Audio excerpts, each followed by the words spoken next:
as an artist and now as a content creator, how much does, having that ability to record yourself, be on camera, meet other people, how much has that helped you to your, your development as an artist, and as a content creator in general?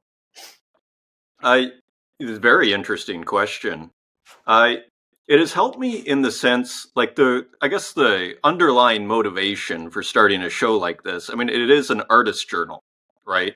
Where I talk about my thoughts about stuff, and it's kind of like a documentation. I mean, ultimately, part of the motivation behind it was I felt like I was going to die in obscurity if I didn't start doing something like this. And I had talked to a friend of mine who's a musician here in Berlin, also from Canada, a few years older than me, brilliant musician.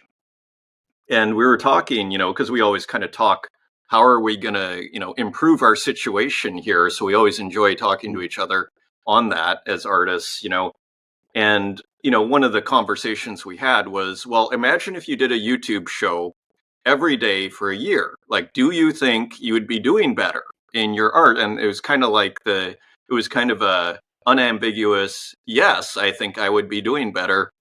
But I never did anything about it. Because, of course, as you rightly point out, it's not easy. I think the important thing for artists to understand who are shy or who don't like to speak is it's not easy for anyone. It wasn't easy for me. I'm sure it wasn't easy for you. And nobody likes the sound of their voice the first time they hear it. After a while, you just get used to it, and then you just accept that it's not as bad as you think it is, right? And same with video.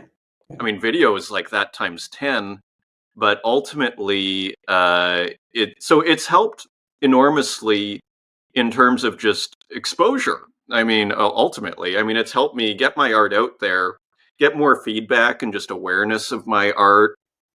Well, but it's kind of funny, though. It's taken a life of its own. In a sense, you might say the original motivation was, to share my thoughts, because I have a bunch of opinions on things, so I thought that was a fun thing to do. It's an idea that's been in my head for years.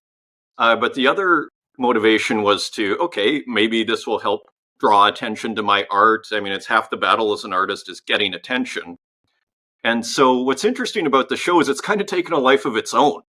In a sense, like it's kind of almost, it has taken away time from the art making, and I'm trying to fix that now. I've gone to 3 days a week rather than 4 to try and fix that, because, it's sort of like a side project that's kind of overwhelmed everything.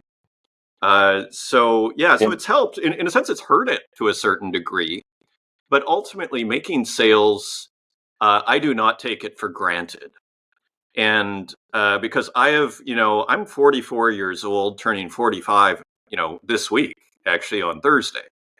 And I know what it's like to go 10 years without making a sale and nobody taking you seriously as an artist and whatever, so I don't take it at every single sale.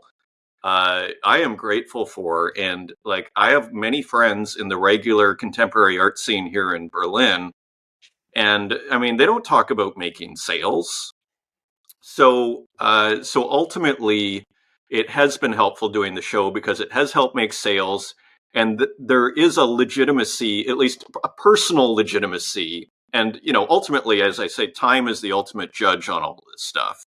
I was just seeing some tweet, about how Mondrian didn't make a sale or barely made a sale and this sort of thing. So ultimately time is the judge, and people can make big sales and then nobody cares about their work 100 years later. But it is encouraging. And that might sound like a small thing, but it's actually quite large for an artist. I was reading in that tweet, Mondrian was thinking about being an olive picker and just thinking like, nobody cares. Half the battle, again, as an artist is being taken seriously. People don't take you seriously, like, especially if you have no success, which is where everybody starts, right?